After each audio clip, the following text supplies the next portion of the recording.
Hola Madridistas, welcome back to another episode of Let's Be Real podcast. We have another big one, back to back weeks. Had to do it, had to get it done, but we have Steve back in the building. How are you doing, bro, especially after yesterday? Talk to us. Great, mate. Brilliant. Fantastic it was. Superb. Went to Everton, no problems there. Got the job done. And then we came home, was driving home, and Arsenal got hammered. So one more win and the title's ours. You know what I mean? Massive achievement. 3 Premier League titles on the trot. 5 out of 6. Yeah, we've got a special team, and we've managed to close the gap and chase them down, and the bottle went, their ass went, and we're ready to go, man. I completely understand the hype. Yeah, especially following that. Like I was keenly watching how City fans were going about their business, and Everton away was a big fixture. Like leading up to determine where you would stand. Everybody like nailed you guys as favorites already, but this was like one hand on the title already. So yeah, man, massive win. But welcome our esteemed panel, man, Farouk and Hoke regulars. How are you boys doing, man? Especially a couple of days to go before the biggest match of the season. Yeah, I mean, it's nervous, right? You 100%. generally come around every so often, but still, you have the same nervousness that you had the previous year. So yeah, these games are something special, especially when you consider the fact that we had a big injury scare on Saturday for Kamavinga. So yeah, let's see how that one goes. For me, that's the biggest story. Farouk, bro. Yeah. I just echo what what Mo said. Like Wednesday can come as fast as and honestly, considering that Arsenal lost yesterday, Arsenal chose the long time to lose because they losing yesterday just totally lights City up, and like, okay, yeah, in the space of 4 or 5 days they have a chance of consolidating 2 titles. Because let's be honest, if they win tomorrow, like they win the Champions League for sure, guaranteed. Like the Milan clubs don't stand a chance, and win at the weekend they have the I think, Steve, you guys played the FA Cup final at the weekend, no? No, we got Chelsea on Sunday, and then we beat Chelsea on Sunday. We won the league, and then the FA Cup final the week after. Oh wow! Okay, so let's be party poopers tomorrow then.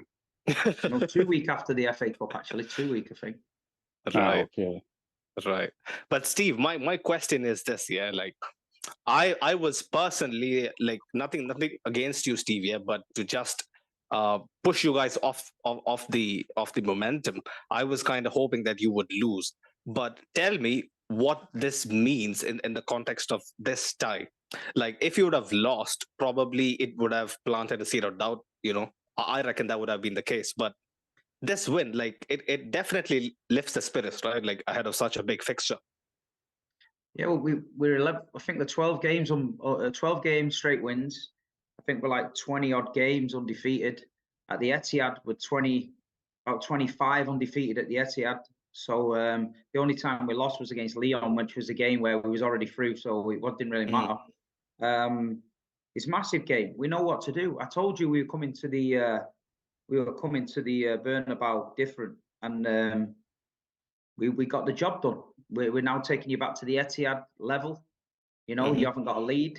Real Madrid's got to turn up, because people can call Manchester City and they can call it the Etihad and they can call the fans what they want, but we all know it's jealousy, and you'll see on Wednesday night what's going to happen.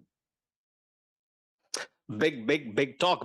I like the heat that you're bringing, Steve, but I beg to differ that you got the job done. Like I don't think it was that straightforward, was it? Because for large parts, you guys seem to be in control, having majority of the possession, but you weren't exactly testing us. So was that what you guys envisioned for the first half?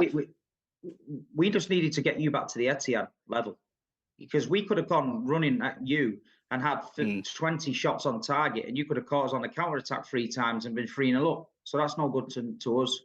We had to play a sensible game. We've been to your place before and not been sensible, and we've got bit. But if you'd have said to any team, you go to the Bernabeu, no away goals, you draw 1-1, bring them back home level for a straight-out shootout for the Champions League final, we're taking that all day. Anyone at the Etihad, we're taking. You'd have took anyone at the Bernabeu, but to be honest, you're Real Madrid. You're 14 times champions of Europe. Why didn't you come and get the job done against us in the Bernabeu? Why didn't you push us? The reason why I think we didn't push you guys is because of the Etihad leg that was looming.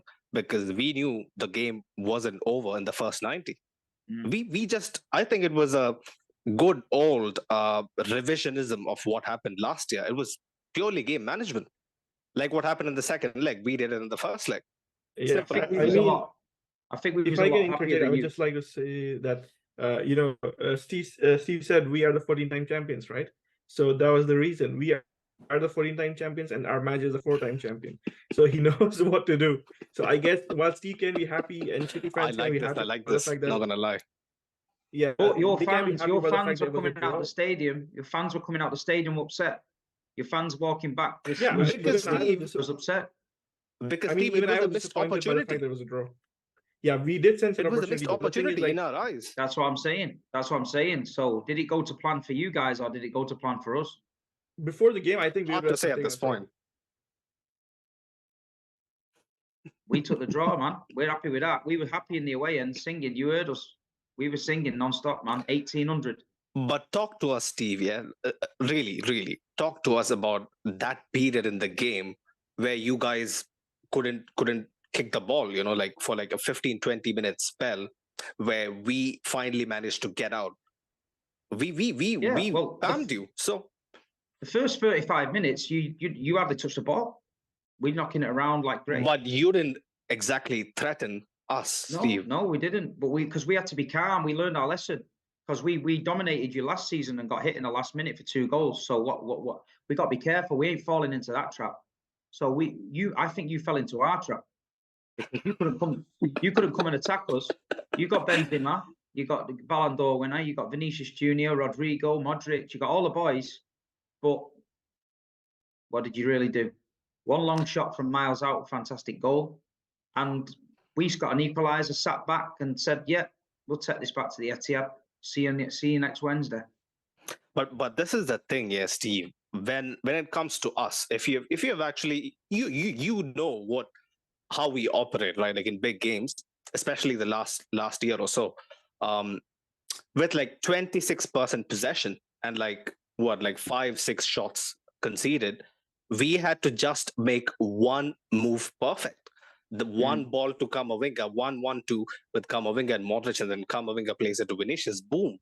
It was against the run of play, just like your goal, for sure. But still, like the very fact that people like Rodri, like this is I have nothing against Rodri, fantastic player. Like I completely agree that he's one of the best DMs in Europe. Yeah, but there was something nonchalant about City on especially in possession. Was it deliberate to actually slow it down, knock it about, and just waste time?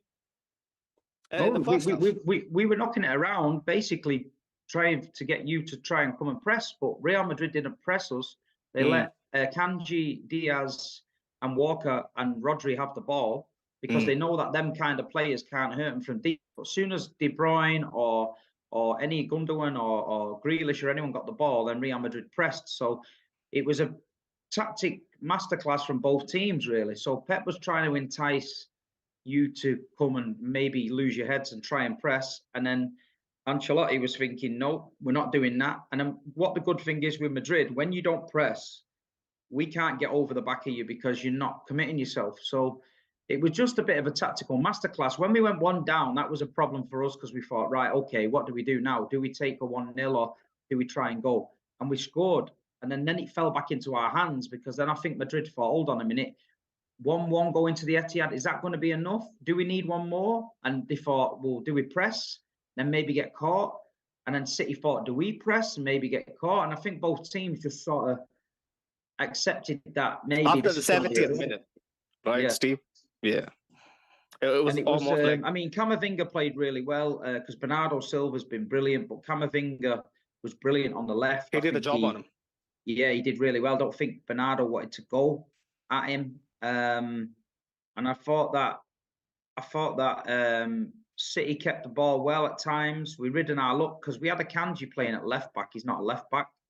I thought Rodrigo could have gone at him a bit more, but he didn't. I think Vinicius and Kyle Walker is a great battle. I think when Vinicius tries to go at him, he didn't win. But then when he came inside, he wasn't really Kyle's man then. And then he shot and scored. But listen, I think it's going to be a fantastic game on Wednesday night. But I think a lot of Madrid fans are underestimating what's coming. I'm telling you what's coming now.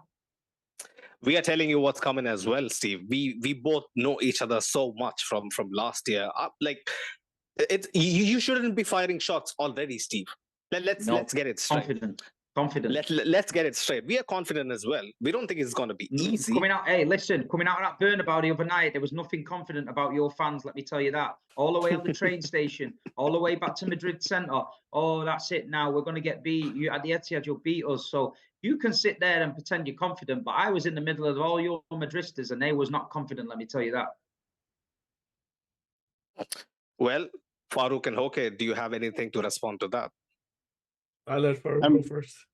I mean, that's the thing, the point is, the thing is this, like Steve said it perfectly, even if Steve can remember in the preview also, like we were kind of expecting, a kind of, how can I say, kind of a timid approach from Real Madrid, because we know that Carlo, sits back and, just does this. That's what they do. Like, we've always discussed this, like, even in big games last year at home at the Bernabeu, he's always sat back and just let his guys, hit on the counter and what is not. So I give credit to City, honestly. Like as Steve said, like they actually got the result they came for in the sense that they managed Real Madrid, you understand?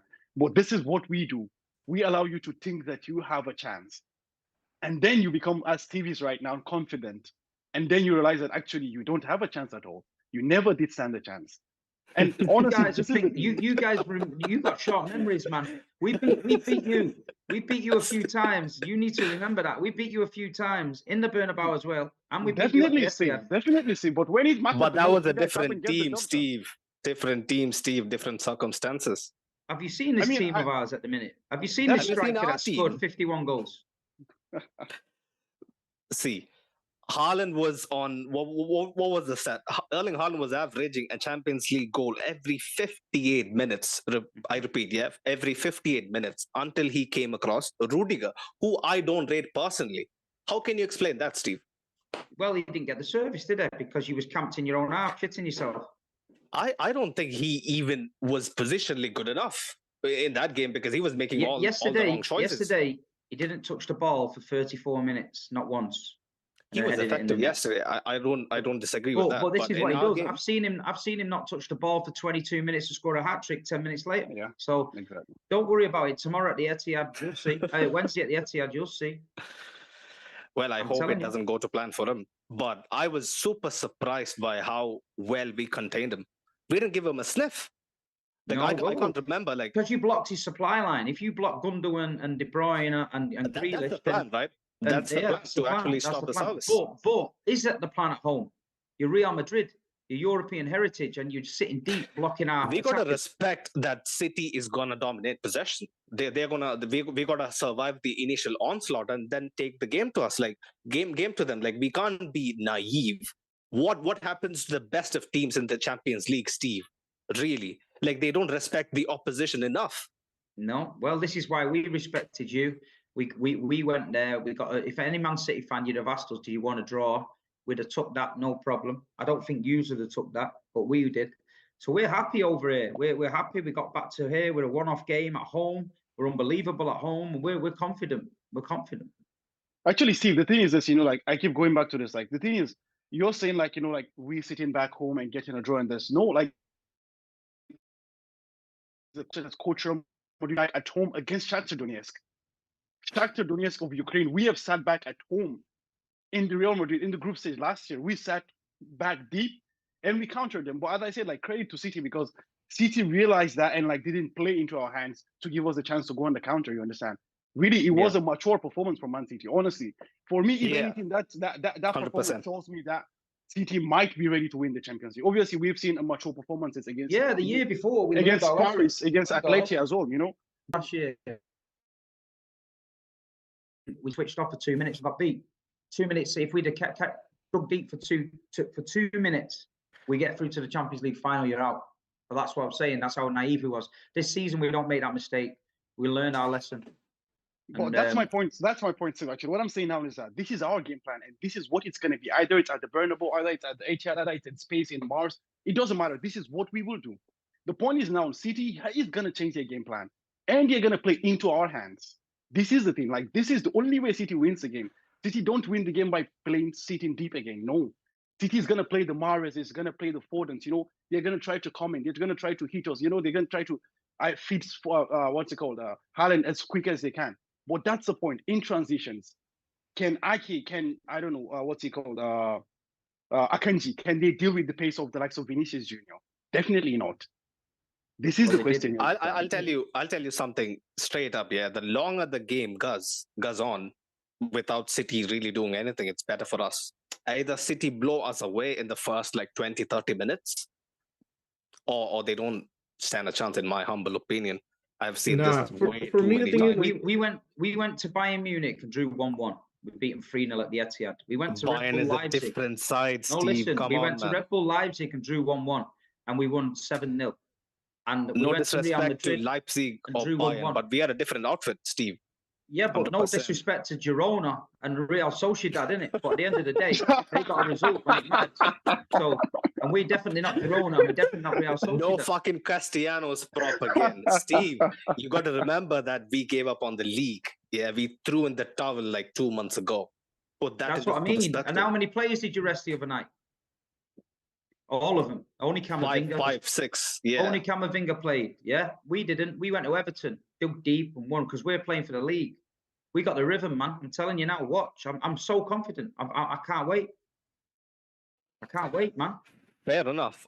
Like a part of me tells me that, like, I've always heard from you, Steve, that, you know, like all throughout the years, like it's been like what 3-4 years since I've been watching you, you know, everywhere, and you always used to tell us that actually playing every 3 days, having high stakes games every 3 days, basically puts your team into a you know, good run of momentum. So like they don't have enough time to rest and think about shit and whatnot.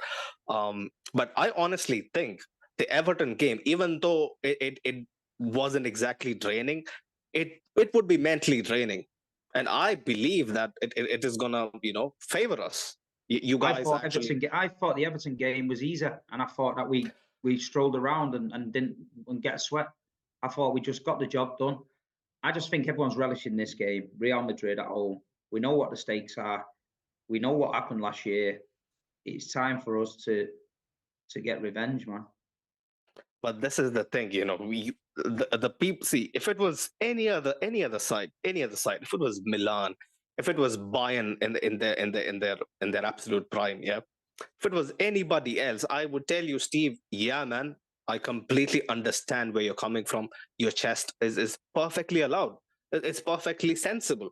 But when it's against us, and when the stats are so against us, all the odds, like if you take our record away at the Etihad, it's like what, 2 losses, 2 draws. Not favorable at all. Like City's home record in the Champions League, you guys haven't lost since what, April 2018. That's absurd, right? Like it is a level of it is a level of a feat that, like, it stands better with us. Like if Real Madrid is like unbeaten at home for like 4 years, nobody would bat an eye. But it's City. It is City who has managed to outperform and surprise the big guns year after year. So, like all this put together, I feel like we have a chance to rewrite our own history. That's what I've been telling the boys. That's what I've been praying as well. This is a chance to rewrite history. So tell me, Steve, when last year happened, right? When last year happened and we bet big team after big team, elite teams after elite team, and we finally lifted the Champions League, nobody gave us a chance. So why would you think the narrative would be different? Obviously, we are the underdogs. But do you think that's going to actually put us out even before a ball is kicked? I don't think so, Steve. How can you be the underdogs? You're Real Madrid. In the context of this season, we are the underdogs, because if you look at any metric across the pitch, right? Goals scored, possession, blah, blah, blah. heat maps, anything. City are like miles ahead. We aren't that consistent as an outfit. But in a one-off game, I don't think nobody can beat us. I don't know why I feel that, because our eye test doesn't lie, right? Like when we see our team on the pitch, like it's not prime Barcelona, it's not prime City, right? But we still manage to get the job done. Doesn't that intimidate you? This is what No. I'm asking you, Steve, because No. last year people used to say the same, and what happened? What happened in the end? You was better last year. You was a better team last year. We're a better team than we was last year now. And last year, let's be fair, we were so naive that we should have gone to the Bernabeu winning by 4. The amount of chances we missed at the Etihad was a joke. But we didn't. We let you back in it. We don't let you back in that now. We will kill if we kill you off. If we get 2 goals ahead, it's dead. You finished. Gone. I think you might see. I think you might see. I think you might see a few of your boys going into retirement on Wednesday night. Steve, I'm telling you, man, you gotta calm down, bro. Honestly, see, I love you as a brother, but you are basically digging your own hole, right? Because you're coming up against us. I'm telling you, Steve. Don't care, man. We're different this season. Different gravy. From what I've seen of City, yeah, I don't think City are a better side even from last year. Yes, they have Haaland. Yes, they have guaranteed goals, but they don't look as fluid. They don't look as intimidating. No, we don't play that fluid football anymore. That fluid football gets you knocked out of the Champions League. This football makes you win it. Fair enough. Sensible football. We play sensible football now. You can play the most fluid football in the world. Paris Saint-Germain play lovely football, but they get levered all the time in the Champions League. So we're playing efficient football that makes you win, football that gets the job done. So now you kind of understand why the pragmatism is there in big games, yeah? Yeah, listen, I respect Real Madrid, but what I'm saying is, I've got with the season we've been on, the journey we've been on at the minute, we're 1 win away from the Premier League, we're 1 win away from the Champions League final, and we're 1 win away from the FA Cup, the treble, which in England is classed as the biggest achievement you can get in football. So we're literally 3 games away from it. So if I come on here and was shitting myself, what kind of a man would I be after watching my team? So I'm confident, man. Steve, I know you so well that I would never in my wildest dreams, like expect you to basically give in or be like not having much of a chest. Obviously you're gonna come in all guns blazing. I 100% knew that, like the preview for the second leg wouldn't be the buddy vibes of the first preview.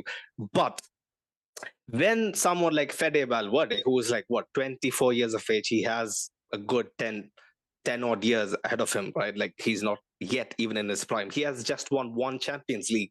And when he comes out and says stuff like, you know what, I want to win the 15th Champions League because I want to match it to my kit number, basically. If someone comes out and says stuff like that, it puts into perspective that we really needn't look into much motivation for us to, basically go for something. Whereas I think, in my humble opinion, the very fact that you just mentioned the treble being the biggest achievement in England, and how much the Manchester United side of the 90s, 1999 is revered like so much. Like I think it adds an element of pressure that you guys haven't faced yet, in my humble opinion. And I think that pressure is going to tell. Nah, we've had the pressure, mate. Imagine being 2-1 down to Queen's Park Rangers with 1 minute to go and you're going to lose the Premier League, your first ever Premier League. That's pressure. But that was 10 years ago, Steve. Imagine being 2-0 down to Aston Villa last season in the last game of the season to win the Premier League and scoring 3 goals in 17 minutes. That's pressure.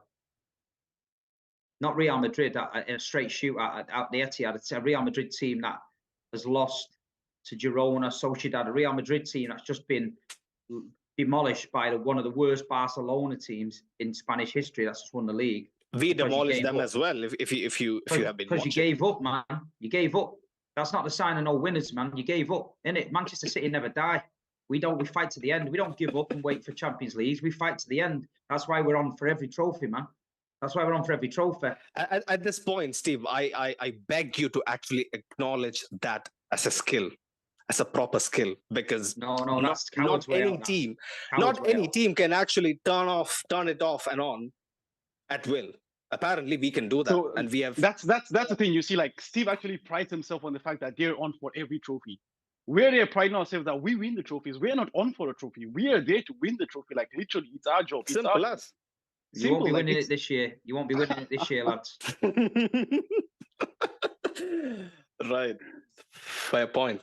Okay, you have been silent, man. Come on, man. Steve has been giving us the heat. I hope you have something for us. I mean, to a certain extent, I do agree with him. City going into the tie as the favorite. You're on his side now. I mean, let me complete the whole thing, right? Let me just. I'm joking. Yeah, Go for it. So yeah, they're definitely City are the favorites going into Etihad. You know, it's their home stadium. Their 100%. tactics are going to be different, but the fact remains that Ancelotti remains the wiliest of all managers in Europe. He knows how to deal with these situations. You know, you only have to look back to 2014 when we went to the Allianz and smashed Bayern 4-0. So, and everybody expected Bayern to smash us.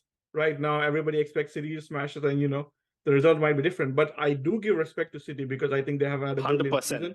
I think that's you can never minimize what Erling Haaland has done this season. You know, he has broken all records and everything. But then at the end of the day, this is going to be one game between two brilliant sides, and I think Real Madrid have the experience to handle the situations. That's one thing I kind of don't understand, Steve. Yeah, like, see, when we are talking about City, we have absolute certainty that we are going to be outplayed for maybe large parts of a one-off game. We know that coming into the game. But the way your fans basically address us is disrespectful, Steve, to say the least. Why does that happen? So. Always. I don't See, think honestly, so. see, let me put this into perspective. So I was coming across, obviously there are mug heads on social media, on Twitter, whatever, yeah. But still, City fans were saying we are a decked out Brentford who basically parks the bus, pings long balls to Vinicius, and basically prays that he scores and bails us out. I don't know in what dimension you can actually think of us like that. I think someone's winding you up there, but nah. I think listen, you know, if I believed everything I read online, I'd be like, I'd never get to sleep. But it's I'm just posing a question. I just don't know. There's something different about this Manchester City team at the minute, and I think we've got the opportunity at home in front of our fans to get the job done and get to final in Istanbul. I just think we've come close over the last few years. We lost one. We've been in a couple of semi-finals and fell short. And I think now it's a bit of a learning curve. And I think we put that naivety to bed. We can manage games a little bit better. And last season we got too excited because we should have buried you at the Etihad, and we didn't. We went to the Bernabeu and we gave it a great go. And to be honest, you know, I seen a documentary where your director turned to our director with 5 minutes to go and shook his hand and said, you know, it was over. And then 2 minutes later, you're through. So that's how close it was. And I just think that we don't make them mistakes now. This is what it's all geared up for. We've got to get the job done at the Etihad on Wednesday. I think we will. You know, I think Steve raised a very good point about pragmatism. That's the difference between City's team like of last season and this season, right? But then you have to give it the same same level of respect for that same thing, pragmatism. That is the difference between us and Bayern, because Bayern, when they played at the Etihad, they were pressing you all over the pitch. Do you really think Real Madrid are going to do that? Real Madrid are not going to do that. Right? I've seen Real Madrid at Anfield and I watched it and I respect it and I do respect it. I know it's going to be a tough game, but what I just think is that we just think. I mean, I do agree with you when you say City are favorites, right? City are favorites because they're home stadium. But I don't really think that it's going to be as exciting as people think, or as impossible as people think it to be for Real Madrid to beat City at the Etihad. Yeah, it's not definitely out of the realms of possibility. But I would like to address a few comments that I've been reading. Yeah, Jacob, if you're on it, it's pretty recent. So pretty soon, yeah, if I'm not mistaken, he's saying calling themselves underdogs is crazy. I'm telling you, in the context of this tie, we are the underdogs. Yeah, you can't be Real Madrid and go on about heritage and European finals and then call yourself. We were the underdogs in so many ties last season as well. But does that mean that we are considering ourselves any lower than you guys or something? It doesn't, Steve. I'm telling you, it doesn't. Well, if you have to get into an argument, it's with a Real basic Madrid fan, humility. you'll never win. See, we can be unrealistic and say, you know, like wild shit for the sake of it. But it is, in my humble opinion, Steve, in my humble opinion, this is the basic humility that makes us so great. It is because we kind of understand where we stand as a team in the context of a tie. That's the reason why we call ourselves underdogs. Like we don't pride ourselves in it, but I think we embrace it. Some big teams like City, like your Bayern, you know, like all those teams that play swashbuckling football. Yeah, sometimes they find it hard to understand and admit. You know what? Like they might be the favorites or they might be the underdogs, but for us, no matter what the circumstances, we embrace it, man. I think it's an underrated trait. I don't understand why people are, you know, slating us for it. Like we are supposed to embrace where we stand in terms of a tie. That is just my opinion. But yeah, man. I think actually, Sunil, what actually happens is that I totally got what you're saying, but I feel like the thing is that I think what Steve is trying to allude to here is that you cannot attach Real Madrid and the term underdog together in the Champions League. You understand? Okay, like we are not the favorites. Heritage, yeah, all that. You know, all that. We're not the favorites for this agree. game. It's plain clear. But like saying that Real Madrid are the underdogs going into a tie that it's 1-1 in the Champions League, I'm with Steve on this. I don't think. Look at the wealth of riches City has, man. Definitely, it doesn't matter. Even if you're playing against the Galaxy 11, compile the Galaxy 11 and just bring Casilla players. You understand? I'm just telling Real you, Madrid will always have that, on the pitch, that advantage. Let me tell you this. Yeah, it's the biggest myth in football that Manchester City have got a deep squad. Do you know that we've used It isn't necessarily a deep squad now, Steve. Do you know that we've used the less amount of players in the Premier League? We've only used 24 all season. If you look at our squad, they say you've got 2 great players in every position. I ask people to name them. They can't. There's 5 youngsters on that bench that don't play because they're not good enough. So it's not this superstar squad. The first 11 is a great 11, but underneath there's not a lot of quality there. You know what I mean? 1 or 2 positions, yeah, of course we can strengthen, but 1 or 2 injuries and we're patching it up. But you know, I just think the way we're playing at the minute, you've seen a few different sides to Man City at the minute. We can play absolutely awful and then get the job done. We can grind it out, sit deep. If you look at the defensive record at the minute, it's quite good. You know what I mean? We're looking strong at the back. Then you've got Erling Haaland up front, 50-odd goals in the first season. So, you know, if your defense is strong and your attack is powerful, you've got a chance in any game. Yeah, definitely. I think actually, you know, that meat comes from, you know, it remains from the time of the Centurions. You know, you guys, the time you had, you know, the Silvas, you know, you had David Silva, you had Bernardo, you know, you could literally, you know, rotate between Fernandinho and then Rodri came once upon a time. So I think it's a myth that remains from that time, but you're totally right. You know, this season is just a core, I think 14, 15 players who have just, you know, been there. And as you said, you know, they've been patches here and there as well. See, I'll just say this here. People are actually giving us no chance. Right, when the tie was actually decided, when we drew against Chelsea, we knew we had a high chance of actually beating Chelsea, obviously, and going through.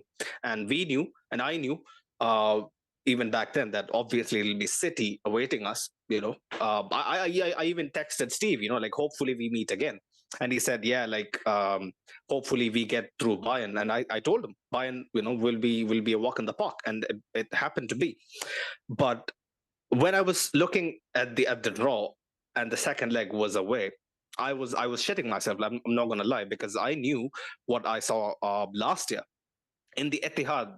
You know, the vibe, the flow of the game is completely different. Like even though we wanna kind of control and kind of suppress City's dominance, we saw last year the only chance we are gonna make it even is if we make the game a basketball match, basically end to end. That's the only way we can basically survive the onslaught and fight back. But Steve, we bet Chelsea away, wasn't really a big deal. Liverpool away at Anfield, I think it has to stand for something. Barcelona away, 4-0 at the Nou Camp in the Clásico, it has to mean something as well. So when you see that, it doesn't phase you, yeah. Barcelona got beat off Manchester United, mate, and they're shit. So I won't be Well, big in there that you one. go. And we beat There you Liverpool go. 4-1 as well. So I mean, United lost to Sevilla, right? And Sevilla are also shit. So yeah, we beat Sevilla 4-0. Right. Right. Okay. Okay. So It's other. gonna be who turns up on the night. So Mm, if we mm. yeah, I turn mean up with that's the thing, if right? we turn up with our A game, I believe we beat you on your A game. The way if you played the best you've played this season, and we play the best we've played this season, we beat you. What I is guess that's why we play the game, right? It isn't about who brings their A game and who does not. I think the point of the game is to stop the other team from playing the A game. Exactly. And Not Rudiger defining the stopped Haaland things. from being at his A game in the last leg. So I guess that's what Real Madrid's attempts would be. I think it's you not about focused, sitting you deep did or something. focus It's too about much on Haaland last game, and Kevin De Bruyne punished you. And Rudiger, it's all right. We just seen Yerry Mina grabbing hold of Haaland all game against Everton, just pulling him around. Haaland will take that because while he was getting manhandled, Gundogan brought it down on his knee and flicked it in the corner. So if That people was get a brilliant obsessed with finish. Haaland, and Not if you gonna watch lie. the FA Cup semi-final the other week, they were that obsessed with Haaland. Riyad Mahrez just walked right through the whole team and just put it in the bottom corner. So Haaland, people might judge him on goals, but he does an awful lot off the ball as well, which drags people all over the place. But we got to respect Vinicius because he got free once. He got free once, and he come inside and shot, bang, goal. And it's like you can't do nothing against that. You've got to respect it. Benzema had a header which Edison saved. If it was last season's Benzema, he should have had a brace. Easy. Yeah. But the referee won't save you this time. Where you're rolling around on the floor and crying and all that whinging shit that you do. The Etihad this time, you won't get away with that here. Let's be honest. Yeah, it was just Carvajal. Yeah, Steve, you have seen enough of Carvajal to know he's one of those old school geezers, man. Like he'll do anything. He'll do anything to get an upper hand. Last year, Casemiro should have been sent off, fouling all the time, didn't happen. So I thought in the Bernabeu for us, we were like I think we were up against it there. The crowd was going crazy again. But I thought this referee, he upset the crowd. He booked Ancelotti and he told people to get on with it. And I know that the referee for Wednesday is the World Cup final referee, the Polish referee, and he's very good. So I'm expecting a good game. I've heard bad things about him. That he basically calls nefarious calls. He makes nefarious calls like every now and then. Like I've heard bad things about him. But yeah, man. I hope the referee doesn't have much of a say. Yeah, you don't want the ref to spoil the game, man. Yeah. Like last in the first leg, like both sets of fans were kind of like mourning and whining about like, yeah, this guy should have been carded, that guy should have been sent off, blah blah blah. But like in my opinion, Rodri should have gotten a couple of yellows minimum. Like he had a few very physical challenges go unpunished. But one thing I can basically give the ref some credit was he let the game flow. That's what it's all about in the Champions League. Like you can't basically disrupt the flow of the game every now and then. But coming to you, Hoke, regarding us, we have never won at the Etihad. What makes you think we're gonna get it right this time? I mean, that is irrelevant, right? History is irrelevant when you go to play. It's your performance on the day that counts.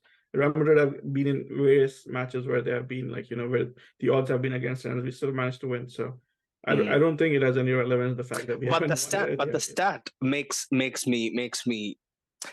me sweat a bit that, like when we haven't won the first leg at home, we haven't gone through ever. History and records are meant to be broken. So sometimes that's what I believe in as well. Yeah, 100%. Sometimes it has to change. Sometimes we have to win at the Etihad, right? We have won at almost all major stadiums. There's not a single major stadium that we haven't won. Sometimes we have to get through to the final and win the whole competition. So you've got enough, man. You got enough. I went to the stadium tour. You got enough. I was seeing the stories. Yeah, you got enough. So the stadium tour, they ripped us off, man. They ripped us off with the stadium tour. How expensive was it? You walk into the stadium. You can sit where your ultras sit. They let you sit there for 5 minutes. Yeah. And you walk into the main room, you see the Champions League and a few Ballon d'Ors. Then you walk out into the shop, and that's it. Finished. You got You Euros. expected more, yeah? I expected more, man. You got the Etihad when you go in the changing rooms, you go on the pitch. But yeah, a lot of building work being done there. But we had a lot of trouble getting into the stadium. The I was police were listening to telling your us our tickets match reaction. were forgeries and stuff. Oh, there were people getting turned away. It was crazy, man. But the stadium looks impressive. Looks like there's a lot of work going on behind the scenes. That bit that's covered up with the in front of the ultras. When we were on the tour, that one is moved away, and that is all sand because they need to get the crane onto the top of the sand. Yeah, to reach it's the cranes, and they're installing the system to track the pitch. Yeah, it's there, and you had some seats there that I seen that they lift up on hydraulics to let the trucks underneath and come on the pitch. It was crazy, man, crazy. But the stadium's fantastic. I like it. I like the stadium a lot. It's good. It's really good. You need to get there, boys. You need to get there. 100% soon, Steve. Soon. But this matchup, we didn't really discuss this matchup. In the last I mean in the first review, basically. It's not exactly a matchup, but Haaland is someone who is on the verge of basically breaking every record in sight. Benzema is more of a veteran who has been there, done that, like basically has been our number 9 for what, a decade or more. Steve, when you put this tie into perspective, do you think it's gonna be decided purely by brute force of each team's number 9s? I don't know. I think you might find that Erling Haaland it gets a lot. Just has a battle with your back four. I think it might be decided by somebody deeper. Kevin De Bruyne, Ilkay Gundogan, somebody coming in deep, arriving late. That might be that where somebody switches off focus, thinking Erling's going to get a pass, and then Kevin, and then it could happen with City. City could switch off, minding the too much about Benzema, and like you say, we get punished from deep. You don't know. It's a fascinating game. This is what football's about, man. This is what you be a football fan around. When I was a kid, I dreamt about Real Madrid and Barcelona and going to these stadiums. And now I'm older, I'm fortunate enough to go follow my team around the world. And I was there the other night, and I had Daps talking about Roy Hodgson in my ear. Did you see my podcast about this? I saw that. Halfway through. I'm 10 minutes into the game at the Bernabeu. I'm watching how Ancelotti set the team up. I'm watching how Pep set the team up. I'm fascinated by it. It's for a football fan. It don't get better in life than this. And then Daps, he's had too many beers, and he's telling me about Roy Hodgson. His one-on-one tactics for Crystal Palace. I had to tell him to shut up, man. And anyway, in the end, it was a great game of football. But this is what you dream about, like you say. You know, we were always ridiculed when we were small, being a small team. You'd never be like Man United. We're this, we're that, you're this. You'll never be like us. You'll never be as big as us. That's all they used to say. They was very arrogant.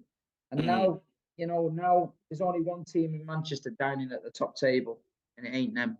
100%. So I'm enjoying it. No longer even a competition. But this is a nice segue for me to pose this question. Like I've seen you answer it, but I wanna make you answer it on the podcast here. So if you have the option to only choose one, the FA Cup final against City and the semi-final against us, you can only go through in one. Which would you choose? The Champions League. Because they were asking this question in Madrid, and there was young lads full of beer who were saying, "Oh, Man United and all that," but no, that's the wrong mentality. For years and years, 100%. We've been ridiculed for not being able to win a European Cup. FA Cups can come and go. We've won FA Cups. We beat Man United this season 6-3. So beating Man United to me now, it's not got the same oomph as beating Real Madrid and going to the Champions League final. I'd rather have a week in Istanbul getting prepared for the biggest game of my life than walking around Manchester telling everyone we beat United in the FA Cup. It doesn't really appeal to me. You know, it's always good to beat them, but their day will come down the road. We need to get our first ever Champions League in the cabinet, and then we can start trying to catch up to you guys. That'll take an eternity. I'm going to tell you that, Steve, because by the time you guys are up at like maybe 2 or 3, we'll be in the 20s. Hopefully, fingers crossed. We should fingers have crossed. by rights, man. We should have 2 by now. But Man United, Yeah, the Chelsea one. United's only got 3. Liverpool only got 6, but they talk to you like you're a piece of shit and they've got more. And then you walk around your tour and see 14 in a cabinet, and then you realise how, to be honest, Liverpool should really be quiet about 6. One Premier League in 30 years. The chest some of them Scousers has always annoyed me. But Exactly. Farouk, man, 100%. But Farouk, man, quickly, what do we have to do to nick a result at the Etihad? Like I alluded to you all earlier, the stats, the odds are completely stacked up against us, man. Yeah, I mean that's what we do, man. We just automatically go against the odds. I mean, it's nothing new. Like we try to say like last season we were all against the odds, but I mean, let's not forget, Vicente Del Bosque, I think, finished 5th in the league or 4th, and he still won the Champions League. So it's something that has been done and has been continuously be done in the history of the club. So honestly, I think tomorrow the thing is just it's just going to be a bit of more of the same, and let's just hope that Benzema does his job, because Steve rightly pointed out, and he makes a very important point, is that, we all talk about the fact that Haaland was, caged or whatever it was. But the more important thing was the fact that, the Gundoğans and the Kevin De Bruyne's, were stopped, like they weren't allowed to dictate the play, as much as they would have loved to, like there's a lot of interruption, a lot of, disruptions in the flow. So this is why actually I think, the energy and, the athleticism of the likes of Camavinga and Fede Valverde is going to be so important. And also, obviously we can't take away, the control of the likes of Toni Kroos and, the ingenuity of Luka Modric as also. We need for sure our midfield to be on its A game, honestly. So, because I've said this before, I don't think the game is going to be won in defense, because I believe we're going to concede, you understand. But the point is we need to be able to make sure that we take our chances. This is the thing. And honestly, I am confident, Steve was saying earlier, like, if we play our best and they play their best, honestly, I think our best is better than their best. In my opinion, this is what I feel. I feel like my best is better than what City has to offer. Obviously, City is... Steve said the exact opposite, if you remember. Yeah, I know. That's what I'm saying. He said the opposite. Obviously, he's going to back his team, and rightfully so. Yeah. But also, I'm going to back my team, We'll see, boys. We'll see, boys. Don't worry. I mean, the best of my team actually scored 2 against City in the space of 1 minute, man. So that's the thing, honestly. So, yeah, I mean, it's all chill, man, honestly. But I just want to post. I still remember Pep's face, man. I still remember how easy he was looking. He was thinking about Paris already. Like Steve, the manager. If the manager is that laid back, 2-0 lead, 2 minutes to go, and then. Yeah, man. For football is a humbler, like you guys, discuss always. Naive, though, innit? People switched off. Players switched off. Pep had already took his players off, told them what to do. They let you cross the ball. Should have got tighter. And people not marking up. People was already thinking about Paris, same as me. I was thinking about croissants. I told you that. But see, my question is, right, like, so at home, if the situations were kind of at Etihad, like, you wouldn't take your foot off the gas pedal, yeah? I think the crowd gets us behind at the Etihad. I think the crowd rises and gets us over the line. People underestimate the Etihad, but it's an intimidating place, man. On a European night, the big section behind the goal is quite crazy, and we can get a tune out. I think the players are starting to respond to it. People talk about magical nights at Anfield and magical nights at United and Chelsea and stuff. And I said beginning of the season, we've still got our magical nights to come. And we had one against Bayern Munich. They were shocked. Yeah. They didn't really know what to do. We've beat Paris Saint-Germain there. We beat Real Madrid there. We beat Barcelona there. We beat Bayern Munich there. So it's not like we've not had the nights, but it's never led to anything. But this season, I think that we firmly believe with a second leg at the Etihad that we can definitely take what happened last year on board, learn from it, and get one step further this time. But then you're playing against a team that feeds on this kind of energy, actually. That's the thing. 100%. Like when we actually did the 3-peat, or when we actually were going to do the 3-peat, after the 2-peat, I would see, if you had asked me, would you win another Champions League? I would say, yeah, man, this era has ended. Alluding to Edge's comment, Jacob, if you can bring up Edge's comment, he basically says, Real Madrid needs to be humble. Everyone's era has to end. Yeah.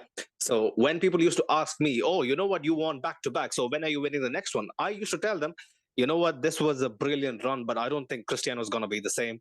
Ramos is going to be the same. Bale is going to be the same. But look what happened. We won it the next year again. So, so these guys, this club, the collective, no matter who it is, the manager in charge, like Steve used to always say, that the canteen lady even has the mentality that if there is a stat that basically goes against us, we would look to break it. We would look to bring the curse to an end. That's what we do. No, it's going to be good. Looking forward to it. I am really am looking forward to it. Yeah, man. It's one of the only games that you know gets the feeling in your chest. And I had the feeling the other day in Madrid. I'm getting old, me now, man. I'm soaking it up. I'm don't drink any alcohol anymore. Everyone was drunk. I was sober. I'm going on stadium tours now. That's how old I am. I 100% agree that you would rather soak it in, than be, drunk and whatnot. But Steve, let me ask you this here. Simple question. So compared to last year, I remember you had the same chest last year, but you seem to be at least 10 times more confident. Apart from the Haaland factor, apart from the pragmatism that Pep seems to have implemented into your team this season, what is different from last year? Apart from the obvious stuff, Etihad and whatnot. I think we're a better team. I think that we learned a lot from last year. I think what happened to us last season hurt everyone in the club from top to bottom. We realised that you can't get too excited. We've got a world-class finisher. When last season we missed so many chances to put the game to bed, we let them off the hook and they came back and got us. I do believe that with Haaland up front, we create them chances we don't miss. And I think that something's happening this season in the club where we started the season and we wasn't at our best and we didn't look good. We were disjointed, but Pep had to tinker with it mid-season and he had to find a solution, and he has done. And I think that, I don't know, it just feels different. You watch your team for long enough and you can get feelings in your bones where you know if you're going to do something and you know if you're not. And this season with the league, I kept telling people, we're coming. And they go, oh, no, we're 8 points clear, we're 12 points clear, there's no way. But I knew that Arsenal didn't have the mental strength, the fans or the players, to deal with what pressure we was going to get. Because last season, it made me ill, like physically ill, because I was going home away Europe and I was nervous and I was getting worried. My blood pressure's through the roof. I had to go to the doctors and it made me ill. And that's how serious football can get you. But this season, I thought, you know what? I've just got a feeling that we get the job done this season. I feel that, Real Madrid are a fantastic team.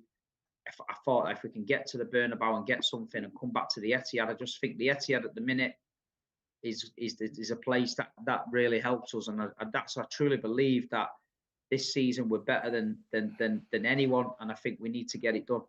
Let me put that feeling better, Steve. Yeah, like, so you think all those nights, the ones that you talked about, the games against Barcelona, the games that you bet us, was all leading up to this night on Wednesday. Yeah, I believe it, because I believe we've been floating around for so many years, not really getting what you need to do to win the Champions League. I believe that we were playing great football. We were very naive, and we made so many mistakes, and it didn't work. I believe, looking at this team now, I believe that there's a lot of the players are older, wiser, and I think the fans are older and wiser, and I think we actually now believe we can do it. Whereas when we arrived in Porto, I don't think we believed we could do it. Even though we were playing Chelsea and everybody said, "Oh, you're the favourites," I just didn't believe.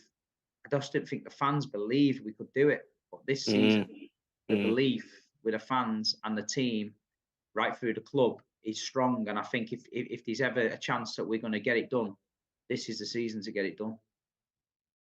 I agree. If you guys get it done against us, it would, put to bed last year and basically, basically shun that memory out of your system. But yeah, man, big ups, Big Steve, bro. Like 51 games, yeah? counting this season? 52 yesterday. 52. Yeah. 60. I think it was 63 last season. It's not an easy thing to do, honestly. It's expensive. Just from It's not expensive thing just to the do. money, the mental side of things. It's You the time, you get man. fatigued. Yeah. Because I don't drink alcohol anymore. I've not drank for 4 years.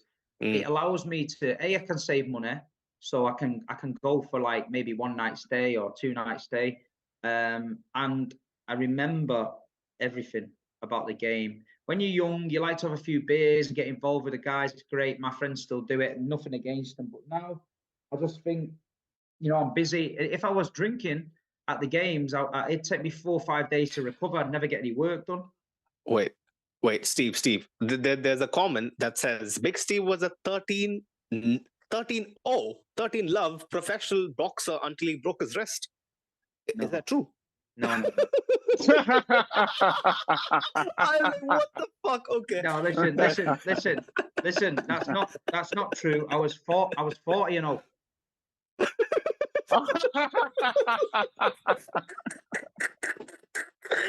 Well. Okay. Like that completely fucking threw me off. But big up you, man. Like yeah, man. You go to such great lengths to actually, watch your team home and away. Over 150 of you in the chat. Don't forget to smash the like and subscribe to the channel if you haven't already, man. We are on the road to 1K. So big show for you last week. Last week, wasn't it? 10K on that show. Record numbers. Not gonna lie. The boys, a lot of Man City fans were showing you love in there. 100%. A lot of people watched it. I spoke to people in Madrid. They watched it. And you just got to keep going, guys. I've told you that from day one. Just keep going. Don't lose the faith. Don't think if the numbers are bad that, it only takes one thing or one person to see it or something. And look at me, man. It just went mad for me overnight. You know what I mean? I didn't even want a channel. I didn't want to do it. But people said, do it. Daps and that were like, come on, man, do it. Yeah. It's like, I can't even turn a computer on. See how hard it is for me to get on this stream here. But I still remember you guys actually were hinting at retirement, Steve, last year after the Champions League final. I quit the Big Six because of time, late at night. I do a few things in the daytime now. I try and do my own channel, do things like this. But when you've got a young family at home and you got to go home and you're away all week with football, then at night time you're away doing shows and you come home and your kids are asleep and your missus is asleep. It's like, it's not good, man. You know what I mean? It's like you never spend time. So something I had to give. Everybody wanted a piece of Big Steve on the shows, but sometimes you have to be like, no, you know what I mean? But I'm doing all right. I found a good balance at the minute. I do my Man City content. I do a bit for the club. I do the football terrace on a Thursday. Yeah. And I do the odd show if it's decent chat and that. And but Man City having a great season, man. It's easy for me to come on shows when you're winning. But I've been around when they're losing, so 100%. I'll still be there. It's just one of them things. But I'm happy right now. We're on the verge of winning the title, Premier League, Man City again, 5 out of 6. It'd be unbelievable for us as a club. And Wednesday night's massive for us, mate. So regardless of what happens on Wednesday night, your season is a success if you guys win with the Premier League and the FA Cup. Because if somebody just said, say Liverpool, you win the Premier League, they'd be going mad. They'd have a parade. They'd have a documentary on it. They'd have a fucking on the History Channel. There'd be 6 series. They planned the parade last year, right? Steve? You know what I mean, mate? Yeah, they have all that. But Man City will be judged by the treble. This is what the English media are like. Manchester City could win the Premier League and the Champions League, and they will still ask why they did not win the FA Cup. That is how stupid they are. As a Man City supporter, we're taking anything. If we finish this season with the Premier League and that's it, brilliant season. If we can get some more trophies in the cabinet, even better. At the end of the day, we ain't going anywhere. This club's not going to die. We're only going one way. Our academy team from 16, 18, 21, 23 have all won the Premier League for the last 3 years on the bounce. So we're making money off the academy and that. The club's in great hands at the minute. So we're doing all right, man. One small question, So when I initially started watching Steve, when people brought up the Champions League, he was dismissing it straight away. He was like, "Well, we are champions of England. The Champions League would eventually come, with time." But because people were trying to downgrade us all the time Yeah, and say, he said to us, you must win the Premier League. If you don't win the Premier League, you're this, that, and the other. We won the Premier League. Oh, well, you've got to win back-to-back leagues. If you don't win back-to-back Premier Leagues, you won't do it. We won it. Then we did 100 points. That's never been done in the English football history. And nobody talks about it because we done it. Then we won the Formidables. We won all 4 trophies in English football, which has never been done in the history of football, never. And we done that. And then people dismissed that. Now, this season, we're on for a treble, right? A treble. Imagine if we won that. If we won the treble, we've done 3 things there that not many people have done in English football history, and they cannot say that this club's got no history because we're creating history right from their eyes. Who was it, Steve, who was talking about the BTEC treble? Was it United with the League Cup and I don't remember Europa League? Liverpool won a UEFA Cup and something else for a treble, and United took the piss Steven out of them. Gerrard, Yeah, and when United won it, then all of a sudden it becomes great. There's a lot of jealousy in this country. People don't appreciate football. But that longing for the Champions League, it started after Chelsea, or did it actually start last year with us? Listen, what happened was when we first won the Premier League, we were just happy with the Premier League. City and the Champions League never had a good relationship because of the UEFA charges and the fines. So that's why we boo the anthem. We don't respect them. They didn't respect us.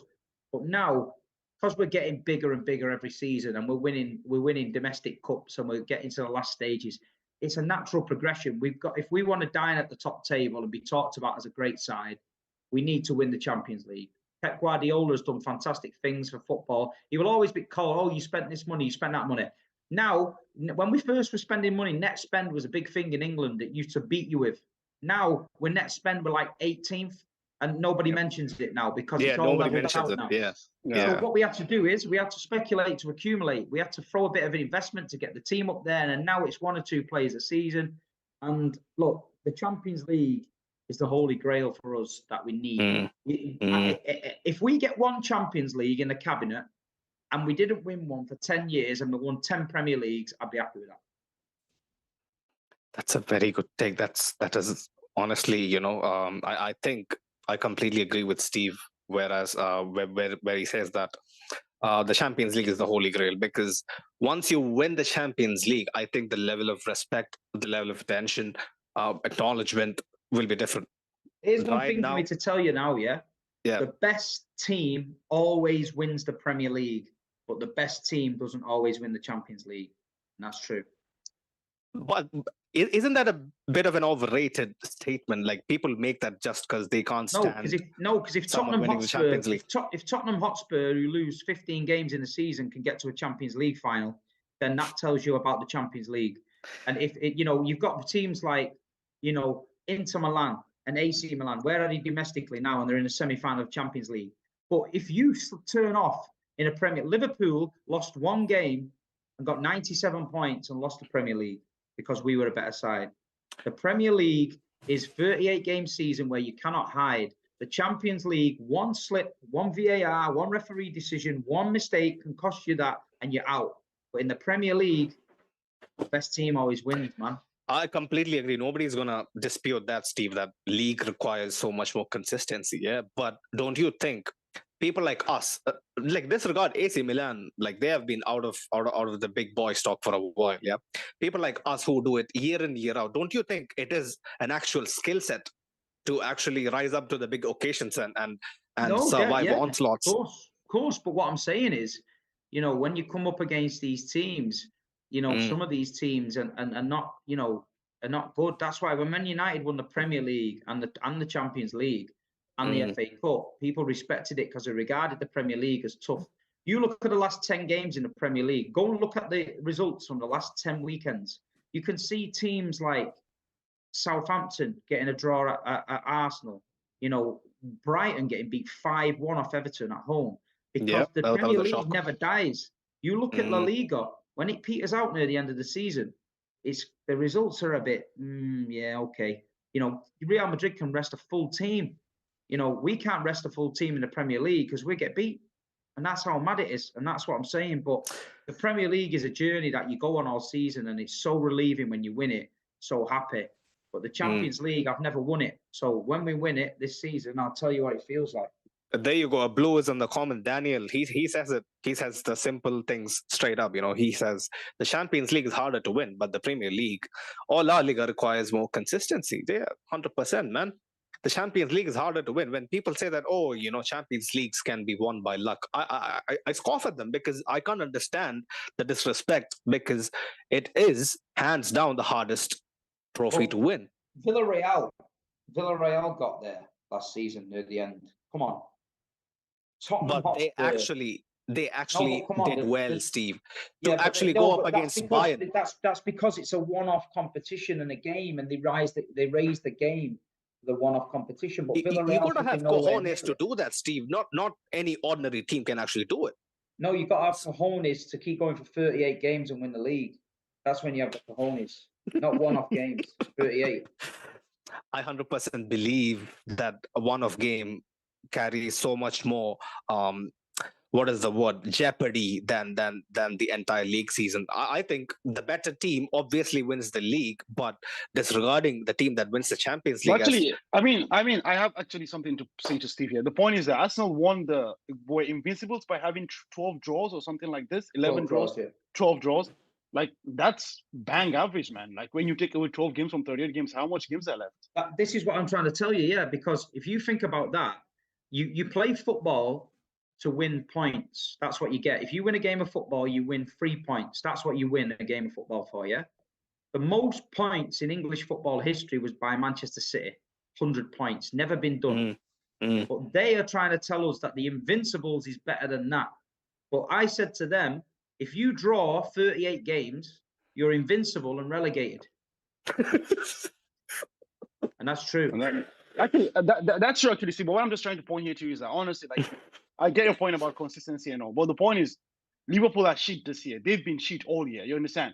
In was it 2019 or 2020 or 21? I can't remember, the COVID season. Liverpool were shit all year. They won 8 games on the trot. They went into the Champions League. This season, they win the last 3 games. They're most likely in the UCL as well. So it's honestly, the league has a lot of room for maneuvering. But when you come to the UCL, it's now or now. Only in that top 4 bit, because teams bottle it. They bottle it. The pressure gets to them. So they lose a lot. And because you know why they lose a lot? Because they're playing teams at the bottom that are fighting for their life. Because if you drop out the Premier League, you're losing £100 million. People are losing the contracts. Players are getting sold. People aren't getting new deals. Then bottom teams fight like fuck. So these top 4 who've had it all consistent, and they go into the top 4 and they think we're going to make the Champions League. I mean, all of a sudden they're getting beat, man. That's that. But the point is, Steve, actually, let's not misunderstand the fact that the Manchester City we're seeing right now, it's an unprecedented team. This is something we have never seen before. The point is, let's not forget, like, City under Mancini had a 12-point gap ahead of Alex's United. They covered the 12 points and they won the league on the last day. In the Premier League, you have no room for this maneuver. You cannot cover 12 points. Impossible.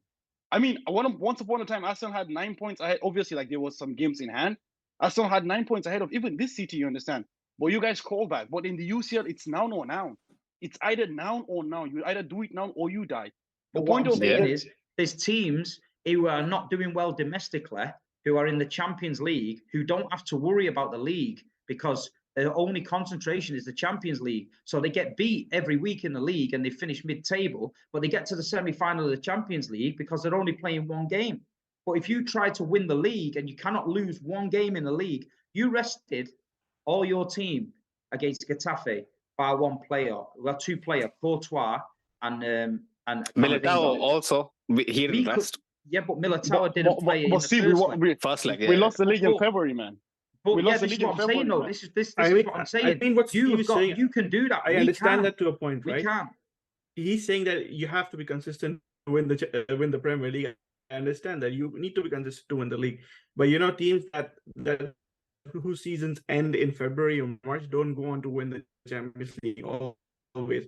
That is the stick that we used to beat Bayern with. That is to beat PSG with, because these guys, the seasons end before, and towards the end of the season, they do not have the complete. If you was neck and neck with Barcelona, 3 points off Barcelona going into this game, same thing in La Liga, you would not have rested your full team against Getafe because you need the points. I mean, this season is an exception, but is that the story every season? Last year it wasn't the case, Steve. Yeah, so it's I just feel I mean, like to win the some Champions teams League, can rest. you have to be at your best. You have to be perform at your peak, right? Full respect to the teams that are winning the league because you have to be consistent and that cannot be underrated. But teams that win the Champions League have to be at their best in every game. Against Steve himself said that one single VAR decision can knock you out, right? So that's how thin the margins are. If you even lose that one tiny sliver of hair, you're out of the Champions League. Last season, Forlan Mendy saved us. If short was like 1 centimeter to the either side, probably would have gone in, and City would have been the champions, and we would still be at 13. But that's how thin the margins are. So many big moments that we had to survive. I think this debate will go on until the end of time, because people who haven't actually performed well in the Champions League are going to obviously bring it up and mention the case that, teams like Villarreal has got. Why don't you just say Man City will always bring this up? There's no need to sugarcoat it. I'm just trying to not make this a back and forth jabbing contest. Like I would like to come in peace, but I'm just telling you my honest opinion that this will be a debate that'll go on until the end of time, because it's hard to put finite finite things into the equation and actually measure it. Like, it's not that black and white like people think. We have an argument. They obviously have a very strong argument as well. But finally, to kind of close off this really good preview, man, honestly, Hoke and Farouk, to both of you, yeah, we know the task at hand. We know how City are gonna be, licking their lips at the prospect of having a big night at the Etihad. How do you think, just in simple perspective, how do you think we are gonna overcome it, and what makes you think that we have an edge when everyone basically considers us as complete underdogs going into Wednesday night? Power of friendship, bro. The power of friendship.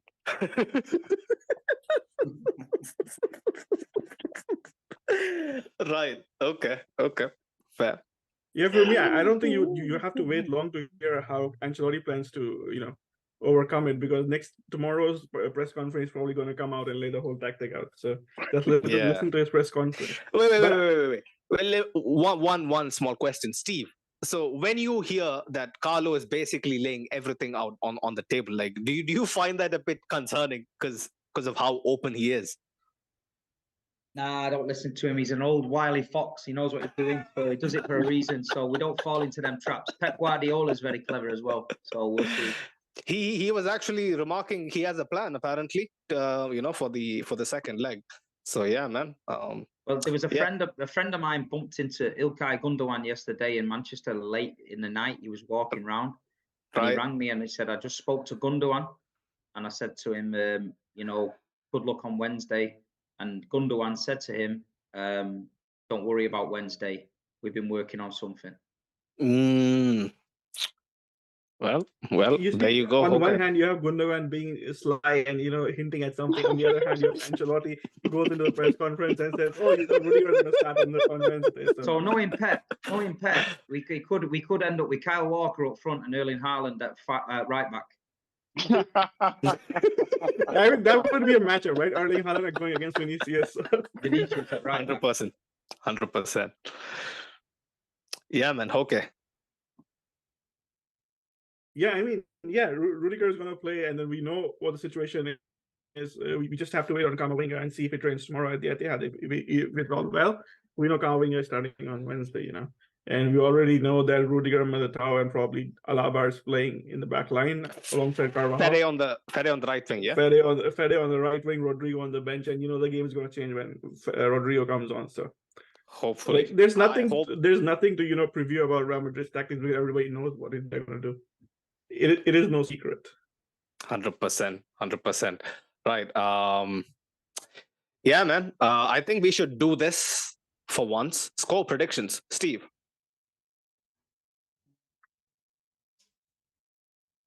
4-0.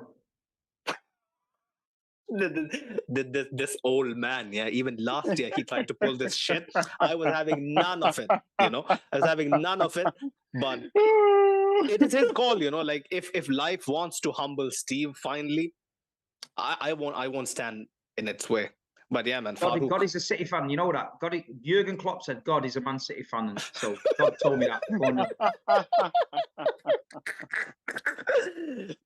Right. I mean, Steve said right now God is a City fan, but probably last season he was saying God is a Real Madrid fan. So I don't know which God's City fan. I don't know which God's a City fan, but one of them is. Right. Farouk. I think it's gonna be a 3-1, 3-1 victory for Real. So as I said earlier, like I think the defense is not gonna win the game. It's more of our offense, honestly. Like how much can Benzema show up? How much can Rodrigo impact the game off the bench? Because I believe that a couple of key battles people are mentioning. We touched on like a few key battles in the first review, but Farouk, if you have anything to mention quickly, what do you think will be the key battle that actually, decides the tie? I was gonna, pose this to see, but I feel like, one player which I don't know a lot of City fans, but the few that I know, I feel like don't give a lot of credit to is İlkay Gundogan, because I feel like God, İlkay, he is. İlkay, if you guys could remember, like Steve mentioned before, like, City were down 2-0 to Aston Villa last year. Who stepped up in that game? It was İlkay. The last 6 goals City has scored this season, in the past, the last 6 goals they have scored now, İlkay has scored or assisted their last 6 goals. He's a player like, that actually turns up at the crunch moments of of the game. So honestly, I feel like not just KDB and Haaland. I feel like limiting Gundogan, because the way he pops up in the box, the way he roams them. And let's not forget, this is the first player Pep actually bought. He's the first player Pep bought actually win. Okay. Yeah. Okay. So he's the archetypical Pep guy. So like honestly, he is a player. He's a very very intelligent player. He's so going Barcelona, man. He's going Barcelona. Yeah, man. I mean. Why does he want to move out, Steve? What is it? Is it the sunny weather? Yeah, probably, because I would want him. I think City only offer him a 1-year deal. He wants a 2-year deal. I think he just wants to change the lifestyle, to be honest. I think he's got a young family and that. And Barcelona, I think it appeals to him. But there's hope that maybe City might twist his arm, but you never know. But Steve, though, how highly do you guys rate İlkay? Because I feel like İlkay is not being placed along the likes of the Torres, the Silvas. I mean, he's not the poster boy like that. Yeah, we just had a conversation about him. When Kevin De Bruyne was injured the other year, he went into the false 9 and he was leading scorer. He's won the leagues with us. He's won the cups. If İlkay Gundogan can get Manchester City to a Champions League final, go down in history as the first ever captain to do it. So I think he's creating his history. İlkay, £20 million, first signing, very steady player, great professional. And listen, he's been brilliant for Manchester City Football Club, and he's a legend.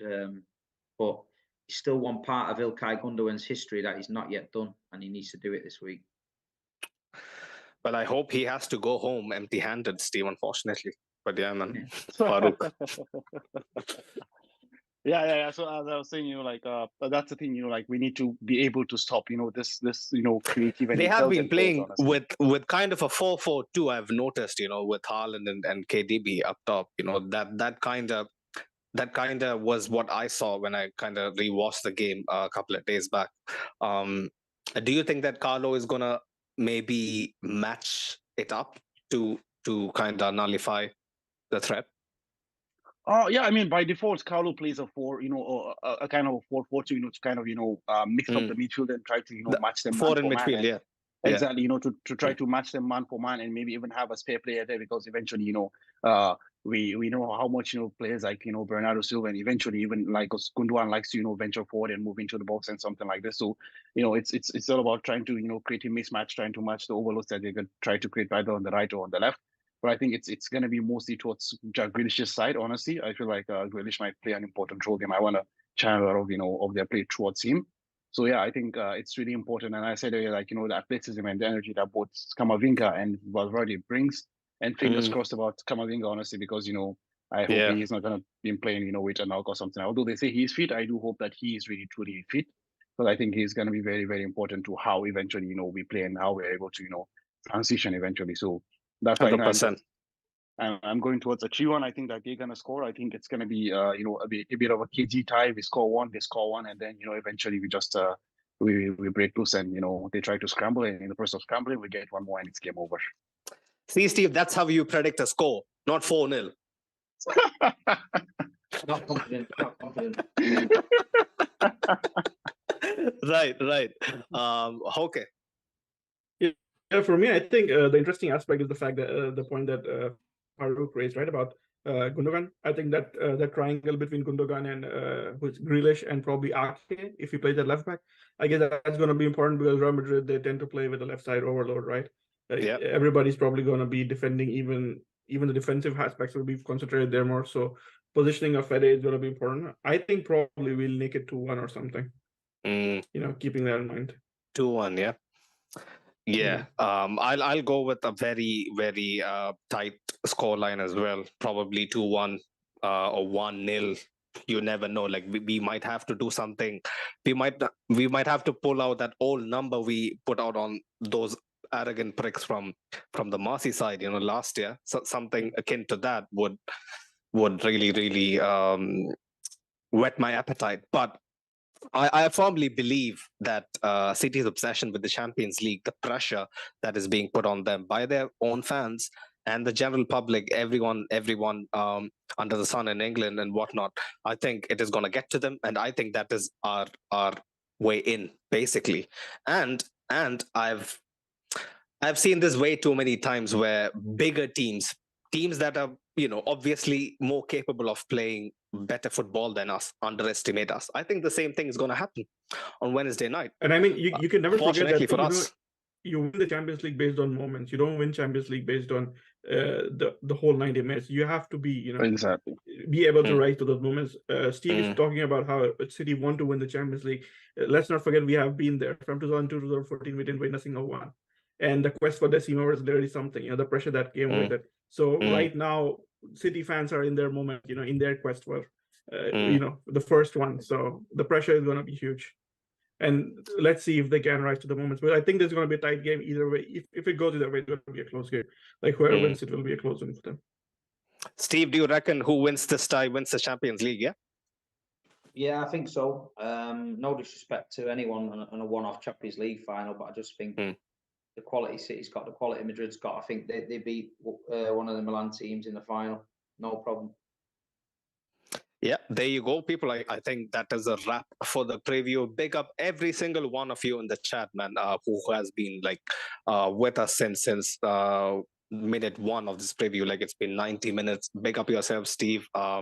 Much love for, you know, actually finding some time between this mad schedule that you're on. Big up Farouk and Hoke, man. Last year when we did this, I thought this would be a one-off, but here we are again. I hope we get to do one more big one next year. And if Steve finds time, you know, tomorrow on his channel, you know. Yeah, tomorrow we'll do something on my channel. I'll message you later on when I find out. I'll give you a couple of times.